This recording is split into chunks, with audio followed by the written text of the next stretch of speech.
বিসমিল্লাহির রহমানির রহিম।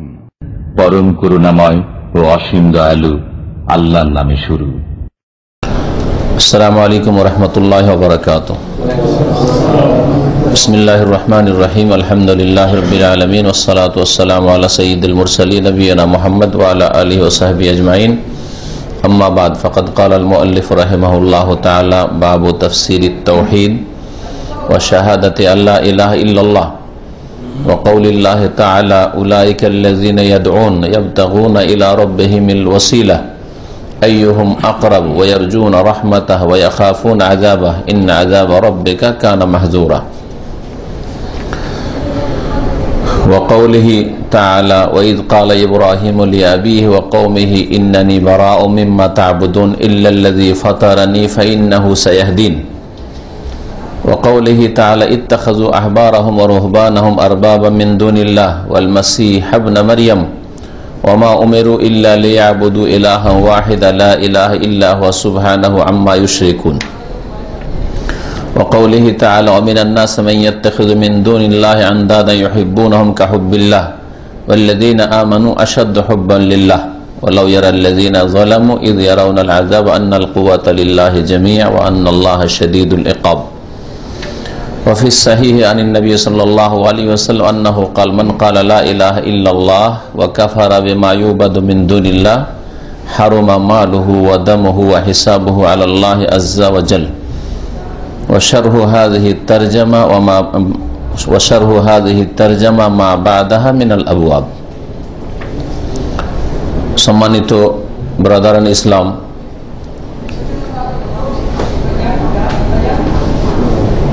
আল্লাহ পাক রব্বুল আলমিনের সমস্ত প্রশংসা যে আল্লাহ পাক রব্বুল আলমিন এক ও একক, ওয়াহদাহু লা শারীকা লাহ, যার কোনো শরীক নেই, যার একত্ব তৌহিদ প্রতিষ্ঠা করা মানব জাতির ওপর সর্বপ্রথম ফরজ, যার তৌহিদ একত্ব কায়েম করা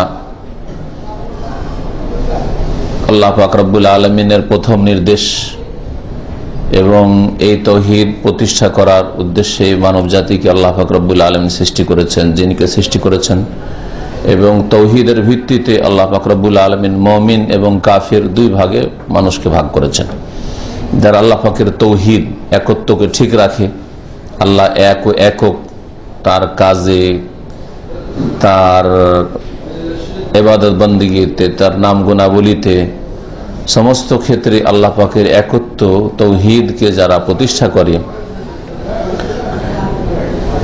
তারা হচ্ছে মুমিন। আর যারা তৌহিদকে নষ্ট করে যে কোনো ভাবে হোক না কেন, তারা হচ্ছে তার বিপরীত বহুত্ববাদী মুশরিক। আমাদের দর্শের বিষয়বস্তু হচ্ছে বাবু তাফসিরের তৌহিদ। লেখক বলছেন যে এই অধ্যায় হচ্ছে তৌহিদের তাফসীর বা ব্যাখ্যা সম্পর্কে। তৌহিদের ব্যাখ্যা কি, তৌহিদের ভাষ্য কি, তৌহিদ কাকে বলে, আর লা ইলাহা ইল্লাল্লাহর সাক্ষ্য প্রদানের ব্যাখ্যা কি। দুটো কথা বলেছেন, এর মানে এই নয় যে দুটো ভিন্ন ভিন্ন জিনিস। অনেক সময় পাশাপাশি দুটো কথা বললে দুটো ভিন্ন ভিন্ন জিনিস বুঝায়, আর কখনো দুটো হয়তো একই জিনিস কিন্তু একটা আম, একটু ব্যাপক, আর একটা খাস, এইরকমও বুঝায়। আর কখনো আম খাসও না, দুটো একই সেম সেম, তারপরেও একটার পরে আর একটা উল্লেখ করা হয় অধিক এক্সপ্লেনের উদ্দেশ্যে, ব্যাখ্যার উদ্দেশ্যে। এইরকমও করা হয়, এটা প্রত্যেকটি ভাষায় হয়। আজকে আমরা সকলে এসছি, আর কে এসছে, ক্যামেরাওয়ালা ভাইও এসছে, তো সকলের মধ্যে কি ক্যামেরাওয়ালা ভাই সামিল নাই? হ্যাঁ, ভিন্ন তো না, তাই না? কিন্তু স্পেশাল বিশেষভাবে তার কথা উল্লেখ করা হইল। আর কখনো বলা হয় যে একটা অন্যটা থেকে ভিন্ন, আজকে অমুক এসছে, অমুক এসছে, অমুক অমুক থেকে ভিন্ন, তাই না? আজকে ফখরুল ইসলাম এসছে, আজকে হাবিব এসছে, তো হাবিব আলাদা, ফখরুল ইসলাম আলাদা, এটা হয়। আবার কখনো কখনো দুটো একই জিনিস হয়, শুধু একটু ব্যাখ্যার জন্য, তাই না? আজকে কাব্বানির লোকেরা এসছে, বাংলা ভাষীরা, বাংলা ভাষী কাব্বানির লোকেরাই, কিন্তু অধিক ব্যাখ্যার জন্য কাব্বানি কোম্পানিতে আরো অন্য ভাষী আছে, তারা এসছে কি তারা না, বাংলা ভাষীরা এসছে, ঠিক না? তো এখানেও ঠিক ওই রকমই তাওহীদের তাফসীর আর লা ইলাহা ইল্লাল্লাহর সাক্ষ্য প্রদানের তাফসীর। এর মানে এই না যে তাওহীদ আলাদা জিনিস আর লা ইলাহা ইল্লাল্লাহ আলাদা জিনিস। এর মানে যে তাওহীদ আর লা ইলাহা ইল্লাল্লাহ কোনো পার্থক্য আছে, বরং যেটাই তাওহীদ সেটাই হচ্ছে লা ইলাহা ইল্লাল্লাহ। লা ইলাহা ইল্লাল্লাহ কোনো মন্ত্র না, লা ইলাহা ইল্লাল্লাহ হচ্ছে আল্লাহ পাকের তাওহীদ, আল্লাহ পাকের একত্বর ঘোষণা, সাক্ষী দেওয়া। লা ইলাহা ইল্লাল্লাহ মানে কি? হ্যাঁ বলেন, আল্লাহ ছাড়া কোনো সত্য মাবুদ নেই, মানে কোন মাবুদ নেই। লা ইলাহা ইল্লাল্লাহ, একমাত্র আছেন মাবুদকে, সত্য মাবুদ আল্লাহ, আর অন্য মাবুদ যেগুলি রয়েছে সেগুলি বাতিল, তাই না? আল্লাহ ছাড়া কোনো সত্য মাবুদ নেই। আল্লাহ ছাড়া যদি কেউ মাবুদ থাকে, মানে কাউকে যদি মাবুদ কেউ মেনে নিয়ে থাকে, কেউ কবরকে মাজারকে সেজদা করছে, তার কাছে সেটাই মাবুদ। কেউ দেবদেবীকে সেজদা করেছে, প্রতিমা পুতুলকে সেজদা করছে, তার কাছে মাবুদ, মানে যার ইবাদত হচ্ছে ওটাই মাবুদ, কিন্তু সেগুলি বাতিল, হক নাই। আর হক মাবুদ, সত্য মাবুদ একমাত্র আল্লাহ পাক রব্বুল আলামিন। এটা হচ্ছে লা ইলাহা ইল্লাল্লাহর অর্থ। আর এইটাই হচ্ছে তাওহীদ, মানে ইবাদত আপনি অন্যর থেকে অস্বীকার করলেন, কারো ইবাদত নেই একমাত্র কার ছাড়া? ইল্লাল্লাহ, আল্লাহ ছাড়া। এটা হচ্ছে তাওহীদ। তো যেটাই হচ্ছে তাওহীদ সেটা হচ্ছে লা ইলাহা ইল্লাল্লাহ সাক্ষ্য প্রদান করা।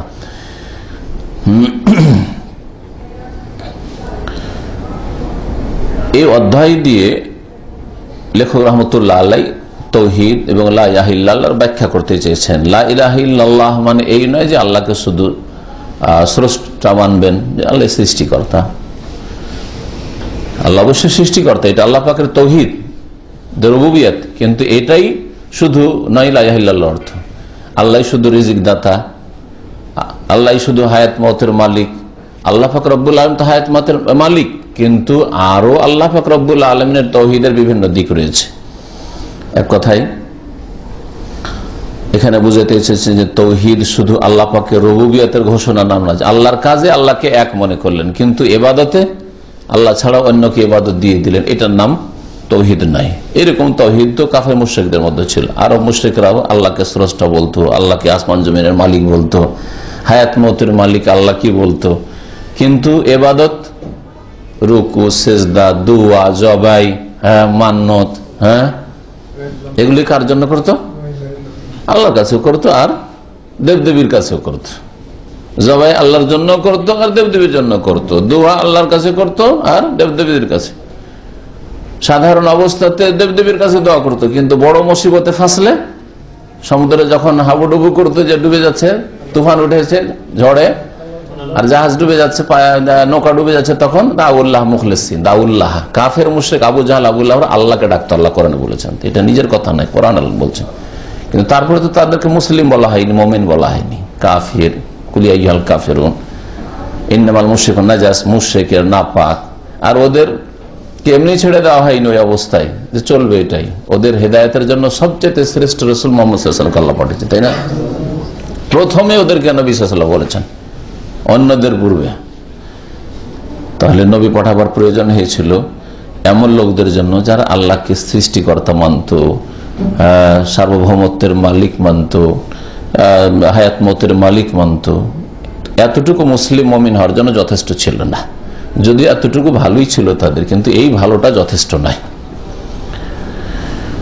তো লা ইলাহা ইল্লাল্লাহ আর তাওহীদের তাফসীর এখানে করে তাওহীদে উলুহিয়াত মানে আল্লাহ পাকের ইবাদত বন্দেগীর ক্ষেত্রেও আল্লাহ পাকের একত্ব কায়েম করতে হবে, এই কথা লেখক বুঝাতে চাইছেন। লেখক রাহমাতুল্লাহ আলাইহি এর আগের অধ্যায়গুলিতে তাওহীদের গুরুত্ব, তাওহীদের ফজিলত, তাওহীদের দিকে আহ্বান করা, আপনি তাওহীদ জানলেন, শিখলেন, ওর ফজিলত, ওর গুরুত্ব জানলেন, তখন দাওয়াত দেন ওর দিকে। তারপরে তাওহীদ বিপরীত হচ্ছে শিরক, শিরক থেকে ভয় করা, এই অধ্যায় এর আগে আলোচিত হয়েছে। তারপরে এই অধ্যায়ে উল্লেখ করছেন যে কিছু কিছু মানুষরা মনে করে যে তাওহীদ মানে তাওহীদের রুবুবিয়ত, না, এটা আসলে ভুল ধারণা। তৌহিদ মানে তৌহিদের রুবুবিয়ত না। তৌহিদ হচ্ছে 3 প্রকার। তৌহিদের রুবুবিয়ত আল্লাহর কাজেও আল্লাহকে এক মনে করবেন, আর আপনার কাজগুলি আল্লাহর জন্য খাস করবেন, আর কাউকে দিবেন না। আপনার ইবাদতের কাজ আল্লাহর জন্য খাস করবেন, এটা হচ্ছে তৌহিদে উলুহিয়া, তৌহিদুল ইবাদা। আর আল্লাহ পাকের নাম গুণাবলী তো আর কাউকে শরীক করবেন না। কথা বুঝতে পারছেন না? আল্লাহর কাজ যেমন সৃষ্টি করা, রিজিক দেওয়া, যেমন এটা আল্লাহর জন্য খাস করবে রিজিক, আল্লাহ ছাড়া কোনো পীর, ওলি, মুর্শিদ, বাবা, খাজা কেউ দিতে পারেন না, তাই না? আল্লাহর কাজে যেমন আল্লাহকে এক করবেন, তেমনি আপনার যে কাজগুলি ইবাদত বন্দেগী, সেজদা একমাত্র কার জন্য করবেন?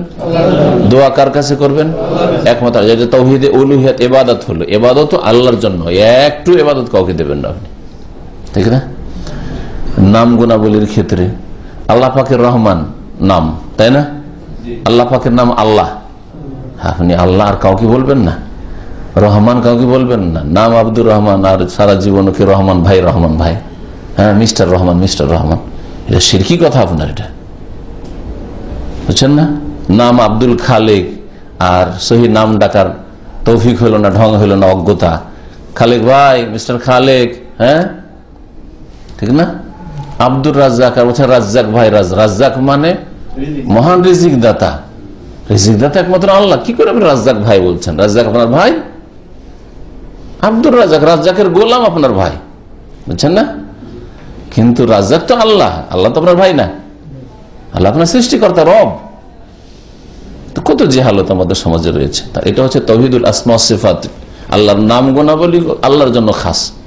আপনার ছেলের নাম রাজ্জাক না, আব্দুর রাজ্জাক, রাজ্জাকের গোলাম সে। আপনার নাম আব্দুল খালেক, আপনার নাম আব্দুল খালেক, আপনার নাম খালেক নয়। আপনার নাম রহমান না, আপনার নাম আব্দুর রহমান। এইভাবে খুব সংক্ষেপে আপনাদেরকে এই 3টা তৌহিদের যে প্রকরণ, তার উদাহরণ বুঝালাম, যাতে করে সাধারণ মানুষ খুব সংক্ষেপে বুঝতে পারে। যদি এটা বিস্তারিত বুঝালে আরো লম্বা হয়ে যাবে কথা। এতটুকু যদি সাধারণ মানুষ জেনে রাখেন, তাওহীদ তো যথেষ্ট। যে আপনার জীবনে প্রত্যেকটি আপনার কাজগুলি যেগুলি নেকির জন্য করছেন, সবগুলি আল্লাহর জন্য, কোনো মানুষের জন্য না, কফিলের জন্য না, আপনার না কোনো মৃতের জন্য না, পীরের জন্য না, জীবিতের জন্য, কারোর জন্য না, হ্যাঁ আল্লাহর সন্তুষ্টির জন্য করবেন। কিতাব লিখলেন, দিনী কিতাব, আর বলছেন যে আমার হুজুরে কেবলার সন্তুষ্টি বিধানে এই কিতাব লিখলাম। কিতাব লিখা বা আপনার একটা বক্তব্য করা নেকির আশাই করবেন, তাই না? আল্লাহকে সন্তুষ্ট করার জন্য। তা আপনি যদি আপনার বুজুর্গ, আপনার হুজুর কিবলা, আপনার মৌলানা কে খুশি করার জন্য তার সন্তুষ্টি বিধানে এই কাজটা করলাম, এটা শিরক না? এই কথা ধর্মীয় কিতাবের ভূমিকাতে আছে, এটা শিরক। তাহলে এটা কখন বুঝতে পারবেন যে এটা শিরক?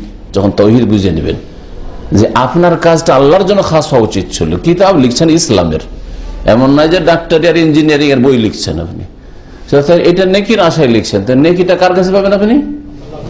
বাবার কাছে না, হুজুরের কাছে না, মৌলানার কাছে না। তাহলে কি করে আপনি বলছেন যে আমার বুজুর্গ, হুজুরে কিবলা বা অমুক মৌলানার সন্তুষ্টি বিধানে এই কিতাব লিখলাম? আউযুবিল্লাহ, তাই না? শিরক। তাহলে এই জিনিসগুলো আমাদের দেশের অনেক মানুষ, সাধারণ কেন, যারা মাদ্রাসা পড়া তারা বুঝে না, যার ফলে মনে করে যে নামাজ রোজা করার নামই শুধু ইসলাম। না, তার আগে আপনাকে তাওহীদটা ঠিক করতে হবে। তার আগে আপনার আকীদা, আমল, কথা, কাজ শিরক মুক্ত হইতে হবে।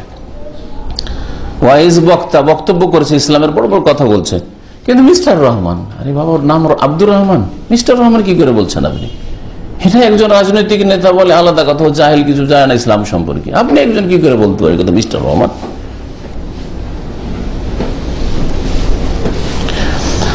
তো যখন তাওহীদের জ্ঞান হয়ে যাবে, তখন আপনি কোনো মানুষকে আপনি রহমান বলবেন না, খালেক বলবেন না, হ্যাঁ আব্দুল গাফফার তো গাফফার ভাই বলবেন না, আব্দুল গাফফার ভাই বলবেন। হ্যাঁ, কথা আশা করি বুঝতে পারছেন। তো তাওহীদ শুধু রুবুবিয়তের নাম নয়, রুবুবিয়ত, উলুহিয়াত, ইবাদত আর আসমা সিফাত সবগুলির নাম। এখানে ইবাদত বোঝানো হয়েছে। কয়েকটা আয়াত যে লেখক নিয়ে এসেছেন এই অধ্যায়ে, এই আয়াতগুলিতে আল্লাহ পাকের বিভিন্ন ইবাদতগুলি যে বান্দারা করে থাকে, সেই ইবাদতগুলি উল্লেখ করা হয়েছে। এই ইবাদতগুলির প্রত্যেকটি, আর এছাড়াও অনেক ইবাদত রয়েছে, সবগুলি কার জন্য হইতে হবে? একমাত্র আল্লাহর জন্য হইতে হবে। আল্লাহর জন্য করলেন আর কিছু দিলেন কাউকে, তাহলে আপনার নাম কি হয়ে যাবে? মুশরিক হয়ে যাবে, মুমিন থাকবেন না আপনি। এই জন্য একমাত্র আল্লাহকে দিতে হবে বলছে, কাউকে দেওয়া যাবে না। সেজদাকে ভাগ করা যাবে না, দোয়াকে ভাগ করা যাবে না, জবাই করাকে ভাগ করা যাবে না, যে এটা তো আল্লাহর সন্তুষ্টির জন্য জবাই করলাম, আকিকাটা আর কোরবানিটা, আর এ ওরুসে যেটা খাসি মুরগি জবাই করলাম, এটা আজ ওই যে পীরে কিবলা তার মাজারে জবাই করলাম যাতে করে আমার পীরে কিবলা খুশি হয়। তাহলে মুশরিক হয়ে পড়লেন আপনি, শিরক করলেন আপনি। জবাই একমাত্র আল্লাহর জন্য হইতে হবে। ফাসাল্লি লিরাব্বিকা, রবের জন্য নামাজ পড়, ওয়ানহার, রবের জন্য জবাই করো আল্লাহ বলছেন। রবের জন্য আল্লাহ জবাই করতে বলেছেন। গায়রুল্লাহর জন্য যদি জবাই করেন তাহলে শিরক হয়ে যাবে। তৌহিদ যে না বুঝবে সে যে কোনো সময় তার ঈমান ইসলামকে নষ্ট করে দিতে পারে অচেতন অবস্থায়। বাড়িতে বালা মুসিবত এসছে, অসুখ বিসুখ ভালো হয় না, কোনো শয়তান কবিরা যে পরামর্শ দিল যে একটা কাজ করে, একটা সাদা মোরগ না কালো খাসি জবাই কর। কোথায়? ওই পুকুরে জবাই করে, নদীর কিনারায় জবাই করায়, না জবাই করে অমুক যা তো রক্তটা পুঁতে দিয়া। কেন এসব করে আমাদের দেশে? কেন? জিনকে রাজি করার জন্য। তাহলে এই জবাইটা কার জন্য হয়েছে? আল্লাহর জন্য হয়নি, জিনের জন্য হয়েছে। সুতরাং ওই লোক মুশরিক, ওই কবিরাজ মুশরিক, আর কবিরাজের কথা শুনে যে কাজটা করলো সে বড় শিরক করলো, আল্লাহ ছাড়া অন্যের জন্য জবাই করলো।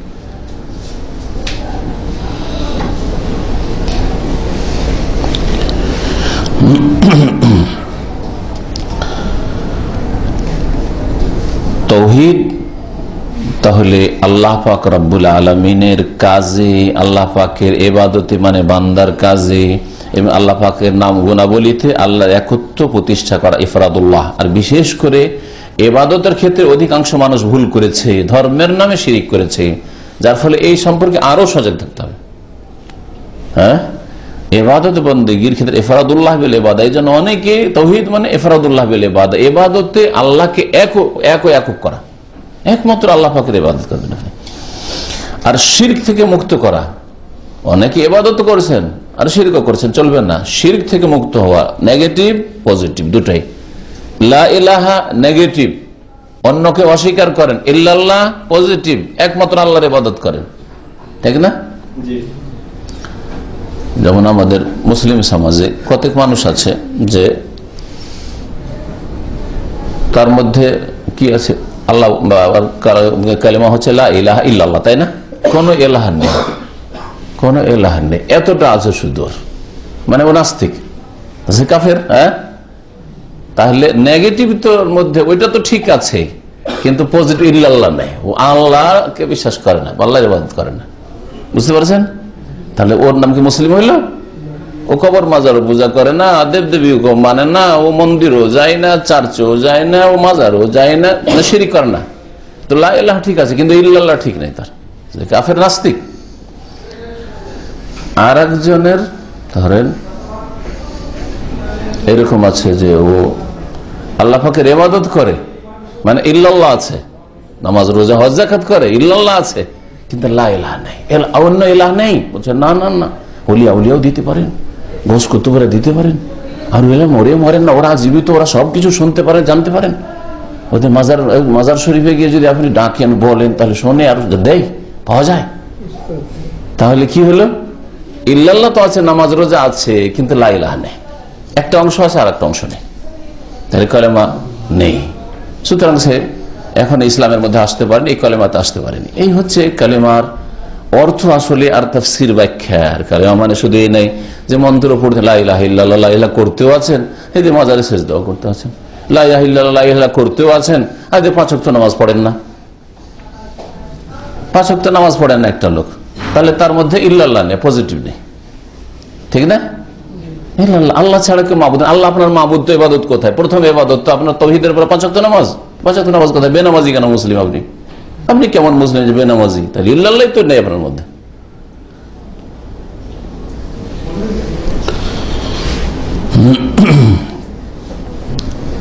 এখন আয়াতগুলি দেখেন, আল্লাহ পাক রব্বুল আলামিন ইরশাদ করেছেন ওয়াকাউলিল্লাহি তাআলা, মহান আল্লাহর বাণী, উলাইকাল্লাযিনা ইয়াদউন, ওই সব লোকেরা যারা দোয়া করে থাকে, ডেকে থাকে, আহ্বান করে থাকে। ইয়াদউন কাকে ডেকে থাকে? আল্লাহ ছাড়া অন্যকে, ইয়াদউনাহুম মিন দুনিল্লাহ, এখানে এর তাফসীর আছে। যেই সব লোকেরা আহ্বান করে থাকে, ডেকে থাকে আল্লাহ ছাড়া অন্যদেরকে, আল্লাহ ছাড়া যে যাকে ডাকে, কেউ ডাকে হরে রামে হরে কৃষ্ণ যেমন হিন্দুদের, হ্যাঁ, কেউ ডাকে আপনার ইয়া গৌসুল আজম মদদ আব্দুল কাদের জিলানীকে মহান উদ্ধারকারী মদায়াত বলে, কেউ খাজা বাবাকে ডাকে, কেউ শাহজাল বাবাকে ডাকে, কেউ আটসি বাবাকে ডাকে। আল্লাহ পাক রব্বুল আলমিন এইরকম কেউ যদি মোহাম্মদ রসুল্লাহকে ডাকে মদদ ইয়া রাসূলুল্লাহ, যেমন অনেক মুশরিকেরা মসজিদ নববীতে আসে আর ওই নবী সাল্লাল্লাহু আলাইহি ওয়াসাল্লামের জিয়ারতে এসে নবীর কাছে চায়, মদদ চায়। আল্লাহ পাক ওদের সম্পর্কে বলছেন যে কোন আল্লাহর সৃষ্টি, সে নবী হোক আর আল্লাহর কোন পরহেজগার বান্দাই হোক আর দেবদেবী হোক, যা কিছু হোক না কেন, জীবিত হোক মৃত হোক, কবরের মাজারের আকারে হোক আর প্রতিমা পুতুলের আকারে হোক, উলাইকাল্লাযিনা ইয়াদুন, আল্লাহ বলছেন ওই সব লোকেরা যারা আল্লাহ ছাড়া অন্যদেরকে আহ্বান করে, ডাকে। একদল ডাকে আল্লাহ ছাড়া অন্যকে, তাহলে এরা শিরিক করলো, তাই না? আর যাদেরকে ডাকে তাহলে ওরা ওদের মাবুদ, বাতিল মাবুদ, এই জন্য যে আল্লাহ এই ইবাদত সাব্যস্ত করেননি সেজন্য বাতিল মাবুদ। ভালো মানুষ হইলেও যখন কাজটা ভুল তাহলে বাতিল মাবুদ, তাই না?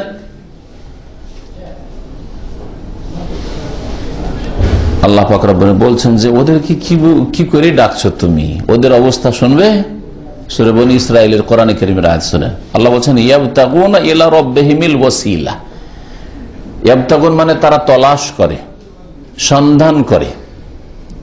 ওই যাদেরকে ডাকছো, নবীকে ডাকছো, মুসাকে ডাকছো, ঈসাকে ডাকছো, ইব্রাহিমকে ডাকছো, মুহাম্মদ সাল্লাল্লাহু আলাইহি ওয়াসাল্লামকে ডাকছো, চিশতিকে ডাকছো, আবু হানিফাকে ডাকছো, শাহজালালকে ডাকছো, খাজা বাবাকে ডাকছো, যাকে ডাকছো, ইয়াবতাগুন, তারা যদি সৎলোক হয়ে থাকে তো ইয়াবতাগুনা ইলা রাব্বিহিমিল ওয়াসিলা, তারা তলাশ করে তাদের প্রতিপালকের উদ্দেশ্যে, হ্যাঁ, প্রতিপালকের দিকে কি, আল ওয়াসিলা মানে আল কুরবা, নৈকট্য। ভালো করে এর তাফসীর শুনেন। আমার দেশের জাহেলরা আরবি ভাষা বুঝে না, আধা মোল্লা, আর না হলে যদি কেউ যদি একটু ভালো আরবি বুঝে তো ও নিজে গুমরাহকারী, এজন্য কোরআনের অপব্যাখ্যা করে। আরবিতে ওয়াসালা ইয়াসিল ওয়াও সিন লাম, এর মানে হচ্ছে নৈকট্য। এর মানে কি? নৈকট্য। আমি আপনাদেরকে দুটো দলিল এর শোনাবো। এই আয়াতটা একটা, আর একটা হচ্ছে নবী সাল্লাল্লাহু আলাইহি সাল্লামের জন্য ওসিলার দোয়া করা আজানের পরে যে রয়েছে। অনেকের হয়তো এই দোয়া মুখস্থ আছে, আছে না? নেই কারো মুখস্থ আছে? এটা একটা শুনেন। ওসিলা মানে হচ্ছে নৈকট্য। তাহলে এর তর্জমা কি হলো ভালো করে শুনেন। তারা তলাশ করে, যাদেরকে ডাকছে এই নেক লোকেরা, পরহেজগার লোকেরা, ওলি আউলিয়া, নবীরা, এরা তলাশ করে আল্লাহর দিকে নৈকট্য, যে আমি আল্লাহর নিকটবর্তী কি করে হইতে পারবো।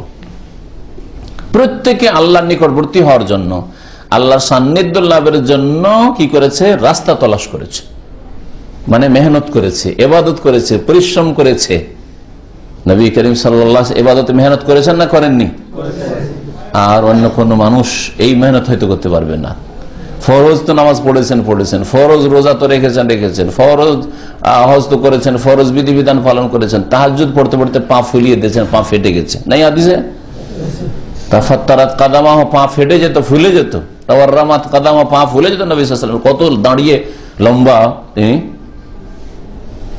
তেলাওয়াত করতেন, নামাজের মধ্যে সেজদায় পড়ে থাকতেন, রাত সেজদায় পড়ে থাকতেন, তাই না? বিছানায় শুয়েছে, স্ত্রী দেখি একটু ঘুমটা আসুক, যেমন স্ত্রী চোখটা বন্ধ হয়েছে তেমনই গিয়ে সেজদায় পড়ে গেছে, নামাজ পড়ছে। মায়েশা রাদিয়াল্লাহু তাআলা সহিহ বুখারীতে আছে, একদিন নবী সাল্লাল্লাহু আলাইহি একটু আগে শুলেন, আবার ঘুমটা এসছে, আর তারপরে খুঁজে পায় না। ঘরে অন্ধকার, লাইট নেই, প্রদীপ নেই। তলাশ করতে করতে দেখি যে আমার হাতটা তার পায়ের উপরে পড়েছে। ওয়ারিজলাহু মানসুবাতান, নবী সাল্লাল্লাহু আলাইহি ওয়াসাল্লাম পাগুলি এইভাবে দাঁড়িয়ে আছে সেজদায় পড়ে। তাহলে পাগুলি দাঁড়িয়ে থাকে না এইভাবে, এইরকম হয়ে আছে। চিন্তা করেন আপনি যে আপনার কাছে নতুন বিবি যদি থাকে আর সেও যদি যুবতী হয়, তাহলে আপনার বিছান ছেড়ে 10 মিনিট আধা ঘন্টার মধ্যে উঠে গিয়ে রাত তাহাজ্জুদ পড়ায়, যেমন তেমন কথা নাকি? ফরজটা আদি করতে পারেন না, কোথায় আপনি পড়ে আছেন আর কোথায় নবী করিম সাল্লাল্লাহু আলাইহি ওয়াসাল্লাম? তাহলে এইরকম আল্লাহ পাকের নেক বান্দারা, ওই রকম আব্দুল কাদের জিলানী ইনশাআল্লাহ, ওই রকম আবু হানিফা, শাফি, মালিক, আহমদ, যত আইমা মুহাদ্দিসিন, উলামা, নেক লোকেরা, তারা আল্লাহ পাকের কি করতেন? নৈকট্য লাভের চেষ্টা করতেন, তলাশ করতেন এলা রব্বিহিম, তাদের রব পর্যন্ত পৌঁছার জন্য, রবকে পাওয়ার জন্য, রবের সন্তুষ্টির জন্য। আল ওয়াসিলা মানে নৈকট্য, সান্নিধ্য। আরো স্পষ্ট করেছে কোরআনে কারীম, আইয়ুহুম আকরাব, যে তাদের কে বেশি আল্লাহর নিকটবর্তী হইতে পারে, কে কত নিকটবর্তী হইতে পারে, তাদের প্রতিযোগিতা, কম্পিটিশন থাকতো। দেখেন আবু বকর উমরের কম্পিটিশন। একদিন নবী সাল্লাল্লাহু আলাইহি ওয়াসাল্লাম দান করতে বললেন, আর উমর রাদিয়াল্লাহু তার বাড়িতে টাকা পয়সা ছিল একটু, ভাবলেন আজকে আবু বকরকে হারাবো, জীবনে তো হারিতে পারলাম না, তো মনে হয় আজকে আবু বকর আগে বাড়বো মনে হয়, তাই না? বাড়িতে গিয়ে নবী সাল্লাল্লাহু আলাইহি ওয়াসাল্লাম যেহেতু দান করতে বলেছে, সাদকা করতে বলেছেন, ও অর্ধেক, সবকিছুর অর্ধেক, অর্ধেকটা ছেলে মেয়েদের জন্য, অর্ধেকটা নিয়ে নবী সাল্লাল্লাহু আলাইহি ওয়াসাল্লামের খেদমতে হাজির। আবু বকর সিদ্দিক কি করেছেন? বাড়িতে যা ছিল সব উঠিয়ে নিয়ে চলে এসেছেন। নবী সাল্লাল্লাহু জিজ্ঞেস করলেন যে ওমর, মা তারাকতা লিআহলিক, বাড়িতে কিছু রেখেছো ছেলে মেয়েদের জন্য, পরিবারের জন্য? বলছে যে নিস, অর্ধেক রেখেছি, অর্ধেক ভাগ করে অর্ধেক নিয়ে এসেছি, অর্ধেক রেখে এসেছি। আবু বকর, মা তারাকতা লিআহলিক, তোমার পরিবারের জন্য কি রেখেছি? তারাকতু লাহুমুল্লাহ ওয়া রাসূলাহ, আল্লাহ এবং রসুলকে রেখে এসেছি, আল্লাহ এবং তার রসুলকে রেখে এসেছি, মানে আল্লাহকে রাজি করার জন্য আর রসুলের কথা শোনার জন্য সবকিছু নিয়ে চলে এসেছি। এটা হচ্ছে কথার অর্থ, এই না যে বাড়িতে আল্লাহ রসুলকে রেখে এসেছে, না, রসুল তো সামনে, তাই না? তো আল্লাহ রসুলকে রেখে এসেছি অর্থ হচ্ছে যে আল্লাহ পাক দান করতে বলেছেন, আর নবীর মুখে শুনলাম, নবীর কথা মেনে সবকিছু নিয়ে চলে এসেছি। সেই ওমর কি বলেছিলেন যে আর জীবনে কোনোদিন ওমরের আগে বাড়তে পারবো না প্রতিযোগিতা করে। তাহলে প্রতিযোগিতা করতেন কত? আপনি আবু বকরকে ডাকা শুরু করবেন, উমরকে ডাকা শুরু করেন, মাথা দিয়া উমর, হ্যাঁ, আর উমরের কি বললেন নাম বুকের ওপর লিখে ঘুমিয়ে গেলে কি করতে পারবে না? সারা রাত শয়তান ডিস্টার্ব করবে না। কত বড় শিরকি কথা, কত বড় শিরকি কথা। সবচেয়ে বড় বক্তা বাংলাদেশের বলছে কথা, তার ওয়াজে, বুঝতে পেরেছেন? হাউজুবিল্লাহ, তাকে জাহেল মূর্খ সমাজ যুক্তিবাদী। কত বড় শিরকি কথা। উমর আল্লাহর নিকটবর্তী কি করে হবেন? সারা দুনিয়া সমস্ত মানুষের চাইতে আগে কি করে বাড়বো, সেই জন্য চেষ্টা করতে গিয়ে অর্ধেক মাল নিয়ে চলে আসছেন। এক মাসের অর্ধেক যদি আপনাকে দিতে বলা হয় তা আপনার উজু টুটে যাবে, ঠিক কিনা? গোটা বছরের না, যদি বলা হয় আপনি স্যালারি কত, বলছে 2000 রিয়াল কাব্বা নিতে পাই, 1000 রিয়াল দিতে হবে। এক মাসের তুই অর্ধেক, দেখেন কি অবস্থা হয় আপনার, কত পালপিটেশন শুরু হবে। 1000 রিয়াল মানে এত টাকা বাংলাদেশে, এতে হবে সেই হবে আমার, তাই না? কত হিসাব করে বসে আছে। তো যাই কথা লম্বা না করে বলছে আইয়ুহুম আকরাব, তাদের কে কত বেশি আল্লাহর নিকটবর্তী হইতে পারে, তাদের এই ছিল কম্পিটিশন। ওয়ারজুনা রাহমাতাহ, আর আল্লাহ পাকের তারা রহমতের আশা করতেন। ওয়াখাফুনা আযাবা, আর তারা প্রত্যেকে আল্লাহ পাকের আযাবকে ভয় করতেন। নবী, রসুল, ওলি, আউলিয়া, পরেজগার সকলে কি করত? আল্লাহর রহমতের আশাবাদী ছিল আর আল্লাহর আযাবকে ভয় করত তারা। ইন্না আযাবা রাব্বিকা কানা মাহযুরা, নিশ্চয় হে নবী তোমার রবের আযাব থেকে সতর্ক হওয়া উচিত। এই আয়াতে আল্লাহ পাক রব্বুল আলামিন কয়েকটি ইবাদতের কথা বলেছেন। যেমন একটি ইবাদত হচ্ছে আল্লাহ পাকের সান্নিধ্য লাভ করা। কার সান্নিধ্য লাভ করবেন আপনি? কার নিকটবর্তী হওয়ার জন্য ঝাঁপ দিবেন? ফাফিরু ইলাল্লাহ, আল্লাহর দিকে বাড়ো, আল্লাহর দিকে পালাও, আল্লাহ অভিমুখী হও। এই না যে আমি কার সান্নিধ্য চাই? আমার হুজুরে কিবলার, আমার পীরের, আমার বাবার, আমার ওই মাজারের না। দেখেন নৈকট্য লাভ আল্লাহ পাকে করবেন। আর রহমতের আশা করবেন কার? দয়ার আশা করবেন কার? আল্লাহর। এটা হচ্ছে নবী, ওলি, আউলিয়াদের চরিত্র। কার আযাবকে, কার শাস্তিকে ভয় করবেন? এতদিন যেতাম মাজারে, এখন যদি না যাই, এতদিন খাসি মুরগি দিতাম, যদি না দিই মাজারে ওরসে, এতদিন চাদর চড়াইতাম, যদি না চড়াই তাহলে পীর বাবার মার না পড়ে যায়। তাহলে আপনি পীর বাবার আযাবকে ভয় করলেন। হ্যাঁ, পীর বাবা আপনাকে আযাব দিতে পারে। এটা কি নবী ওলিয়া আউলিয়াদের আদর্শ? আরে যাদেরকে ডাকছো, শিরক করছো, তারা তো এই কাজ করে না, তারা আল্লাহর আযাবকে ভয় করে। তারাই ভয় করে তো তোমাকে কি দেবে? তারাই আল্লাহর রহমতের আশাবাদী, তো তোমাকে কি দিতে পারে? এই কথা বোঝানোর জন্য আয়াত এখানে নিয়ে আসা হয়েছে। এগুলি হচ্ছে ইবাদত, অন্তরের ইবাদত, ভয় করা। আল্লাহকে ভয় করবেন, আল্লাহর আযাবকে ভয় করবেন। অন্তরের ইবাদত হচ্ছে আশা করা, আশা কার কাছে রাখবেন? কর্ম করে আশা রাখবেন আল্লাহর কাছে। মানুষের সাথে আশাকে ঝুলিয়ে রাখবেন না, না হলে নিরাশ যখন হবেন তখন হা হুতাশ করবেন আর হার্ট ফেল করবেন আপনি। লেখক বলছেন এই আয়াত থেকে বোঝা গেল বা এই আয়াতে খণ্ডন রয়েছে ওই সব লোকের যারা ওলি আউলিয়াকে, নেক লোকদেরকে, নবীদেরকে ডাকে বালা মুসিবত দূর করার জন্য। রোগ ভালো হয় না তখন বাবাকে ডাকতে চলে গেল মাজারে, হ্যাঁ, নবীর কাছে সাহায্য চাইল। অথবা কোন লাভের জন্য ছেলে হয় না তো ছেলে মেয়ে পাবো, মাজারে চলে গেল। এদের খণ্ডন রয়েছে যে এই যে যাদেরকে তুমি ডাকতে যাচ্ছ যে এরা আমাকে ছেলে দেবে, রোগ ভালো করে দেবে, যাদেরকে ডাকছো নাফা, এরা নিজেরও ক্ষতি করতে পারে না, লাভ করতে, নিজের ক্ষতির মালিক, নিজের লাভের মালিক নিজেই যদি হয়তো স্বয়ং সম্পূর্ণ, তো আল্লাহকে ভয় করার কি আছে? আবার আল্লাহর কাছে রহমতের আশা করার কি আছে? আমি তো রহমতের মালিক, তাই হয়ে যেত না? তারা তো আল্লাহর রহমতের আশা করে।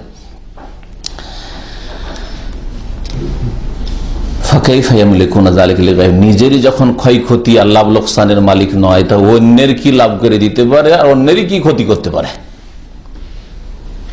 দুনিয়া থেকে চলে গেছে, মাটিতে চলে গেছে, কবর হয়ে গেছে, না লাভের মালিক না লোকসানের মালিক, নিজেরও লাভ লস করে দিতে পারে না আর অন্যেরও লাভ লস করে দিতে পারে না। এতে আরো বোঝা গেল আয়াতে যে আম্বিয়া এবং আল্লাহর ওলি আউলিয়া নেক লোকেরা কত বেশি আল্লাহকে ভয় করত, তারা আল্লাহকে ভয় করত এবং তারা কত বেশি আল্লাহ পাকের রহমতের আশা করত আর কত বেশি তারা কম্পিটিশন করতো আল্লাহর সান্নিধ্য লাভের জন্য।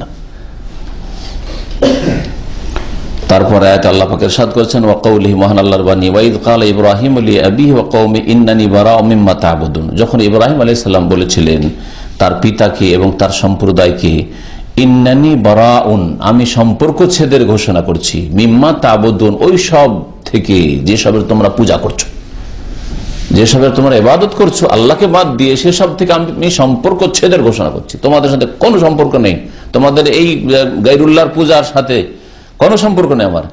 ইল্লাল্লাযী ফাতারানি, তবে তার সাথে আমার সম্পর্ক রয়েছে যিনি আমাকে সৃষ্টি করেছেন। সম্পর্ক নেই, এটা হচ্ছে লা ইলাহা। এই তোমাদের দেবদেবীরা আর এই মাজারগুলি লা ইলাহা ইলাহ নয়, বারাউন, আমি সম্পর্ক ছেদের ঘোষণা করছি। কি আমার তাহলে মাবুদ? ইল্লাল্লাযী ফাতারানি, যে আল্লাহ আমাকে সৃষ্টি করেছে। কে আমাকে ছেলে মেয়ে দিতে পারে? ইল্লাল্লাযী, যিনি আমাকে সৃষ্টি করেছে। কে আমার রোগ ভালো করতে পারে? যিনি আমাকে সৃষ্টি করে। ইল্লাল্লাযী ফাতারানি, এটা কার নিয়ে আসা দিন? ইব্রাহিমী দিন, দিন ইব্রাহিম, এটা ইব্রাহিম আলাইহিস আদর্শ। আর আল্লাহ বলছেন মিল্লাত আবিকুম ইব্রাহিম, তোমাদের পিতা ইব্রাহিম আলাইহিস সালামের দিন তোমাদের দেওয়া হয়েছে, তাওহীদের দিন। সেই দিনে কেউ দেবদেবীর পূজা ঢুকিয়ে দিয়েছে, কেউ কবর মাজার পূজা ঢুকিয়ে দিয়েছে।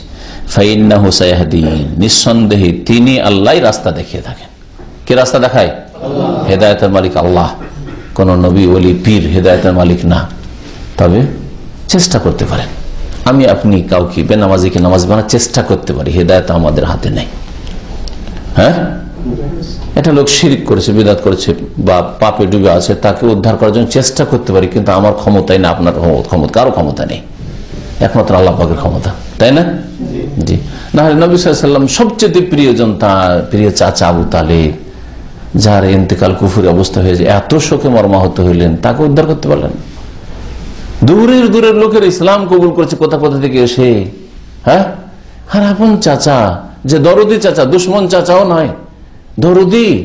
যতদিন আবু তালেব বেঁচে ছিল মুহাম্মদ সাল্লাল্লাহু আলাইহি ওয়াসাল্লামের গায়ে হাত দিতে পারেনি কাফেররা। দেখো, আমি আমার ভাতিজার ধর্ম না মানতে পারি, কিন্তু খবরদার আমার ভাতিজাকে কোনো কথা বলবে না তোমরা, মক্কায় ঘোষণা করে রেখেছিল আবু তালেব। কিন্তু তারপরে রাদিয়াল্লাহু আনহু বলতে পারছি না, কেন? নবীর প্রতি ঈমান নিয়ে আসেনি, আল্লাহর প্রতি ঈমান নিয়ে আসেনি, লা ইলাহা ইল্লাল্লাহকে বিশ্বাস করেন, লা ইলাহা ইল্লাল্লাহর প্রতি ঈমান নিয়ে আসেনি, বাস্তবায়ন করেনি। তাহলে এতে, এই আয়াতে আল্লাহ পাকের ইবাদত ইল্লাল্লাযী ফাতারানি করতে হবে, আর আল্লাহ ছাড়া অন্যের ইবাদত থেকে সম্পর্ক ছিন্ন করতে হবে। আপনি বলবেন যে আমি এটাও করব, এটাও করব, আমি 5 ওয়াক্ত নামাজও পড়বো, মসজিদের সেবা যত্ন করব, আর গ্রামে একটা মাজার আছে ওইটারও সেবা যত্ন করব, তাহলে আপনি বারাউন সম্পর্ক ছেদ করলেন না, আপনি বাতিল থেকে, শিরক থেকে। হ্যাঁ, নামাজ পড়ছেন, পজিটিভ তো আছে, মসজিদে যাতায়াত করে মসজিদের খেদমত করছেন, পজিটিভ আছে, কিন্তু শিরিক থেকে যে সম্পর্ক ছেদ করতে হইতো, নেগেটিভ নেই আপনার। পজিটিভ নেগেটিভ দুটা তার না থাকলে বিদ্যুৎ আসে না, তাই না? দুনিয়ার উদাহরণ নিজের চোখের সামনে দেখতে পাচ্ছেন। ওই রকমই নেগেটিভ পজিটিভ যদি একদিন ইসলামে না থাকে, তাহলে কোনো মানুষ মুসলিম হয় না, দুটোই লাগবে। এই আয়াতে তাই শিক্ষা দেওয়া হয়েছে যে আল্লাহ ছাড়া কেউ সত্য মাবুদ নেই, ইবাদতকে একমাত্র আল্লাহর জন্য খালিস করা, আর আল্লাহ ছাড়া অন্য থেকে বারাআত সম্পর্ক ছেদ করা, আর মুশরিকদের ভ্রান্ত পথ থেকে, সে ধর্ম হোক শিরকি ধর্ম, ইসলাম ছাড়া সমস্ত ধর্ম হচ্ছে শিরকি ধর্ম, শিরকি ধর্মই হোক অথবা মানুষ রচিত মতবাদ হোক, হ্যাঁ, সবগুলি থেকে কি করতে হবে? সম্পর্ক ছেদ করতে হবে। বলে আমি পাক্কা অমুক দলের একজন কমরেড, ক্যাডার, কর্মী, আর আমি নামাজি মুসলিম, তাহলে আপনি সম্পর্ক ছেদ করলেন না বাতিল থেকে। আমি সমাজতন্ত্রে বিশ্বাসী, আমি গণতন্ত্রে বিশ্বাসী, আর আমি মুসলিম, তাহলে আপনি সম্পর্ক ছেদ করলেন না। আমি ইসলামই পালন করি, আমি মুসলিম, নামাজ পড়ি, তাই মনে করি যে খ্রিস্টান ধর্ম দিয়েও তো ভালো কাজ হচ্ছে, তাহলে সম্পর্ক ছেদ করলেন না আপনি, মুসলিম হইলেন না আপনি। তাহলে ইজহারুল বারা মিন দিল মুশরিকিন, মুশরিকদের দিন থেকে কি করতে হবে? সম্পর্ক ছেদের ঘোষণা, ইজহার, জাহির করতে হবে, প্রকাশ করতে হবে, আমি সম্পর্ক রাখি না। তারপরে এদের আরো বুঝতে পারলাম যে আল্লাহ পাকের শত্রুদের থেকে কি করতে হবে? সম্পর্ক ছেদ করতে হবে, যদিও সে নিকটবর্তী হোক না কেন। ইব্রাহিম আলাইহিস সালাম নিজের বাপকে বলছেন, নিজের বাপের চাইতে নিকটবর্তী আর কি হইতে পারে? নিজের কওমকে, আত্মীয় স্বজন, বংশধরকে বলছে ইন্নানি বারাউন, আমি সম্পর্ক ছেদ করছি হে আব্বা আপনার থেকে। যখন মানলেন না আমার কথা, তাওহীদ শুনলেন না, শিরিক ছাড়লেন না, আপনি মূর্তি পূজা ছাড়বেন না, ইন্নানি বারাউন, সম্পর্ক ছেদের ঘোষণা করছি। তাহলে যতই নিকটবর্তী লোক হোক আপনার সম্পর্ক ছেদ করতে হবে, মানে ওই মতবাদ, ওই আকিদা, ওই দ্বীনের সাথে সম্পর্ক রাখা যাবে না, ওই কাজে সহযোগিতা করা যাবে না। সম্পর্ক ছেদের মানে এই নয় যে বাপ যদি অভাবী থাকে আর মুশরিক তাকে খেতে দেবেন না, ওটা সদ্ব্যবহার চালিয়ে যেতে হবে। আল্লাহ এটা কোরআনে শিখিয়েছেন, সূরা লোকমানে আল্লাহ বলেছেন যে মুশরিকও যদি হয় বাপ মা, তাহলে তারা কি করবে? তাদের সাথে তোমরা সদ্ব্যবহার করবে। সাহিবহুমা ফিদ দুনিয়া মারুফা, দুনিয়ার ক্ষেত্রে তাদের সাথে ভালো ব্যবহার করো, ভালো ব্যবহার করো। হতে পারে যে ফিরে আসতে পারে, তোমার ভালো ব্যবহারে আকৃষ্ট হয়ে আল্লাহর দ্বীনের দিকে ফিরে আসবে। মহান আল্লাহর বাণী, ইত্তাখাযু আহবারহুম ওয়া রুহবানহুম আরবাবা মিন দুনিল্লাহ, আল্লাহ পাক বলছেন যে তারা, মানে ইহুদি খ্রিস্টানরা, ইত্তাখাযু, তারা বানিয়ে নিয়েছে, আহবারহুম, তাদের ধর্মের পণ্ডিতদেরকে, ধর্মের পণ্ডিত, আহবার হাবরুনের বহুবচন, ইহুদি খ্রিস্টানদের ধর্মগুরু যারা, মানে ধর্ম সম্পর্কে যারা জ্ঞানী পণ্ডিত, এদেরকে আহবার বলা হয়। যেমন মুসলিম সমাজের জ্ঞানীদেরকে কি বলা হয়? আলেম বলা হয়, ওলামা। আলেমের জমা হচ্ছে ওলামা, আর ওদের হাবরের জমা হচ্ছে আহবার। আল্লাহ পাক কি বলছেন এই আয়াতে? যে ইহুদি খ্রিস্টানরা তাদের ধর্মের পণ্ডিতদেরকে, রুহবানহুম, রাহিবের বহুবচন, মানে ধর্মযাজক, যারা তাদের ইবাদত উপাসনা করে, হয়তো আলেম নয়, জ্ঞানী নয় তাদের ধর্মের, কিন্তু তারা তাদের ধর্মের ধার্মিক লোক, ধর্মগুরু, এরা মানে সাধক, এইরকম যারা, যেমন যারা পোপ পাদ্রী খ্রিস্টানদের রয়েছে, এদেরকে কি করেছে আল্লাহ বলছেন আরবাবান, এরা রব বানিয়ে ফেলেছে, প্রভু বানিয়ে ফেলেছে, মিন দুনিল্লাহ, আল্লাহকে বাদ দিয়ে। ওয়াল মাসিহ ইবনে মারইয়াম, আর মারইয়াম পুত্র মসিহ ঈসা আলাইহিস সালামকে এরা রব বানিয়ে ফেলেছে। কেমন কথা? আল্লাহ পাক বলছেন যে ইহুদি খ্রিস্টানরা তাদের ধর্মের আলেমদেরকে আর ধর্মগুরুদেরকে, যারা পরহেজগার লোক, তাদের ধর্মের ভালো লোক, তাদেরকে কি করেছে? রব, প্রতিপালক বানিয়ে ফেলেছে, মানে তাদের পূজা শুরু করেছে। আর কার পূজা শুরু করেছে? না, রব বানিয়ে ফেলেছে মারইয়াম পুত্র মসিহকে, আমরা ঈসা আলাইহিস সালামের। এ আয়াত যখন নাযিল হয়েছিল, তখন আদি বিন হাতেম খ্রিস্টান ছিলেন, আগের যুগে মুসলমান হয়েছেন, হাতেম তাইর ছেলে। উনি বললেন যে ইয়া রাসূলুল্লাহ, আমরা তো আমাদের ধর্মগুরুদের পূজা করি না, আমরা তো আমাদের আলেম হুজুরদের পূজা করি না। ইন্না লা না'বুদুহুম, পূজা মানে ও ভেবেছিল যে সেজদা করা, আমরা তো পাদ্রীদেরকে সেজদা করি না, আমরা ধর্মগুরুদেরকে সেজদা করি না। তো কেমন কথা, কোরআন বলছে যে তোমরা রব বানিয়ে ফেলেছ। তখন নবী সাল্লাল্লাহু আলাইহি ওয়াসাল্লাম বললেন যে তোমরা কি এই কাজটা করো না, যে তোমাদের ধর্মগুরুরা যদি এতদিন হারাম হয়েছিল, জানতে যে কাজটা হারাম, কথাটা হারাম, কিন্তু শুধু বলে দিল, দলিল নাই, কিচ্ছু নাই, না তাওরাতের কোন দলিল আছে, প্রমাণ আছে, ইনজিলের কোন দলিল আছে, দলিল প্রমাণ ছাড়ান। দলিল প্রমাণ দিয়ে হলো তো ঠিক আছে, এতদিন হয়তো ভুল বুঝতাম, দলিল আছে তাহলে তো মানতে হবে, কিন্তু বিনা দলিলে ধর্মগুরুরা বলল যে এটা আজকে থেকে হালাল, তো হালাল, এতদিন হারাম ছিল হালাল হয়ে গেল আজকে থেকে। এই কাজটা করতো ইহুদি খ্রিস্টানদের ধর্মগুরুরা। আর এখনো তাদের বড় পোপ যদি একটা ঘোষণা করে যে খ্রিস্টানদের জন্য আজকে থেকে অমুক কাজটা বৈধ, তো বৈধ, কারণ আমাদের চার্চের যে বড় গুরু তিনি বলেছেন। তাহলে একটা জিনিস আল্লাহ হালাল করেননি, হালাল করে দিলেন, অথবা আল্লাহ হারাম করেননি, হারাম করে দিলেন, কিসের ভিত্তিতে? ধর্মগুরুর কথার ভিত্তিতে। বুজুর্গ বলেছেন, মুসলমানরা অনেকে যারা গোনা থাকে আমাদের বুজুর্গানের দিন বলেছেন, ওইটা ওই রকমই কথা দলিলবিহীন যদি হয়, যেমন ওদের কথা যে আমাদের পোপ পাদ্রী বলেছেন, আমাদের অমুক যে জন তিনি বলেছেন, ইত্যাদি। তো তখন সেই সময় আদি বিন হাতেম বলেছিল হ্যাঁ এটা করি, আমাদের যদি ধর্মগুরুরা বলে যে এটা হালাল তো হালাল, এতদিন হারামই জানতাম, কিন্তু দলিল আমরা জানি না। বুজুর্গ যখন বলেছে হালাল হালাল, হারাম হারাম, ব্যাস। তো বলছে ফাতিলকা ইবাদাতুহুম ইয়াহুম, এটাই তো তাদের পূজা করা। হালাল বললে হালাল হয়ে গেল, হারাম বলে হারাম হয়ে গেল, জায়েজ বলে জায়েজ হয়ে গেল, নাজায়েজ বলে নাজায়েজ হয়ে গেল। অথচ আপনার চোখ ছিল, দলিল প্রমাণ বুঝতে পারতেন। বিশেষ করে যখন দেখছেন যে এই মাসলা একদল হালাল বলছে আর একদল হারাম, যারা হালাল বলছে তাদের দলিল নেই, অন্ধ, আর যারা হারাম বলছে স্পষ্ট দলিল বুঝতে পারছেন, হ্যাঁ, তারা বলছেন না এটা বুজুর্গ, আমাদের বুজুর্গ এত বড় বড় আলেম, আপনি অন্ধভাবে মানবেন, তাহলে এটা তাদের পূজা হয়ে গেল। এইরকমই যদি আইন দেওয়া হয়, এই আয়াতটা মানুষের তৈরি করা আইনের ক্ষেত্রে, মানুষের তৈরি করা আইন নিয়ে এসে আপনাকে দিয়ে দেওয়া হলে এটা হচ্ছে আপনাদের সমস্যার সমাধান। দেশের চোর কমাবার সমাধান হচ্ছে 6 মাস জেল, চোরের হাত কাটা নয়। কোরআন বলছে চোরের হাত কাটা, বলছেন না চোরের হাত কাটা না, 1 বছর জেল। বুঝলেন না? দেশে ডাকাত আর সন্ত্রাসীদেরকে কমানোর জন্য, নির্মূল করার জন্য সমাধান হচ্ছে, হ্যাঁ, পশ্চিমারা যেটা বলছে সেটা হচ্ছে 5 বছর জেল, বা যেটা জজ বলে 2 বছর 4 বছর 5 বছর একটা পানিশমেন্ট দিলেই দেশের লোক ভালো হয়ে যাবে, জেল খেটে এসে সব ঠিক হয়ে যাবে। অথচ আল্লাহ পাক রব্বুল আলামিন ডাকাতের জন্য, রাহজানিকারীদের জন্য শাস্তি নিযুক্ত করেছে। ইন্নামা জাযাউল্লাযী ইউহারিবুনাল্লাহ ওয়া রাসূলাহু ইয়াসআউনা ফিল আরদি ফাসাদান আন ইউকাত্তালু ওয়া ইউসাল্লাবু আও তুকাত্তা আইদিহিম ওয়া আরজুলুহুম মিন খিলাফ আও ইউনফাউ মিনাল আরদ, কয়েকবার আল্লাহ বলেছেন।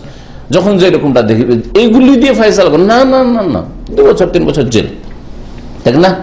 জিনা ব্যভিচার